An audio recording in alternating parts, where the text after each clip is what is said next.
Hello, I'm back again. I just watched that video back and I realized I just forgot to mention actually about the rise of the divine masculine as well, which is so very important.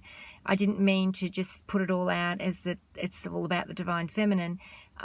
It's the divine masculine too that has our heart. It's all about the last few years, and particularly now still ongoing, is about the divine masculine rising as well as the divine feminine, and that's how the two are coming back into this beautiful harmonious balance together. So I just wanted to put this little bit out there because I feel it's very, very important, and it's so deep to my soul of feeling that I always do have to mention what the divine masculine goes through as well, and because even though I'm in a feminine body, and we all have masculine and feminine energy, so when I talk divine masculine and feminine, it's not always just in the male and female body either.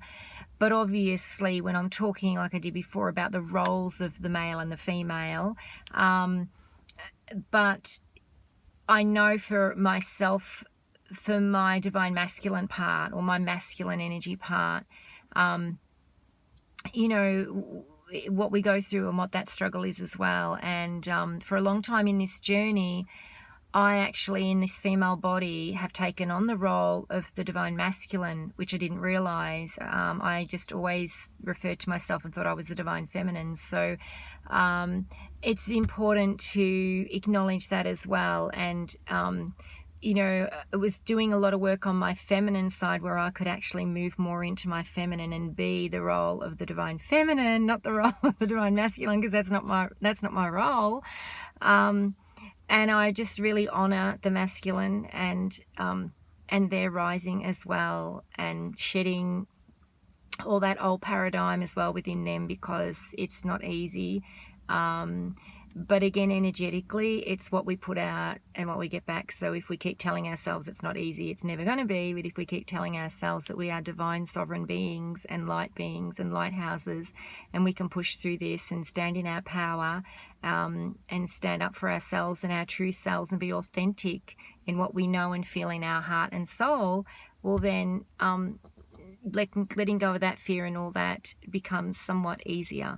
So I just went on a little tangent then, but anyway, I just wanted to put this extra bit out just to honor and mention the divine masculine, and because it's the balance of the two coming together. And like the parrot, and like the parrots worked, not once did she look up from her little bath to see if he was standing guard for her. She just flowed fluidly in her feminine, and trusted and knew without a doubt that she could relax and do that, and he would stand guard. Do you see what I mean? She didn't look up and say, oh, is he still there? Oh, am I protected? Is he still there? Oh, do I trust? She didn't. She just went along because she knew he was going to do the role he was doing. And it was the same when he hopped in and when he did that. They just knew. They didn't even really look at each other to see that, you know, they just knew. It just flowed. It just flowed.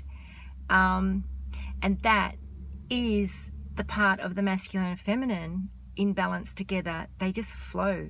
They don't need to look around and worry if this one's going to do their role, or worry if that one's going to stand guard, or worry if whatever, you know. It's about you just know, it just flows, and that's how energy flows, you know. And when the two come together, you have one in the masculine, one in the feminine. When one flips, the other flips back to that energy, and that's how it goes. So anyway, enough rambling. Take care again. Ciao.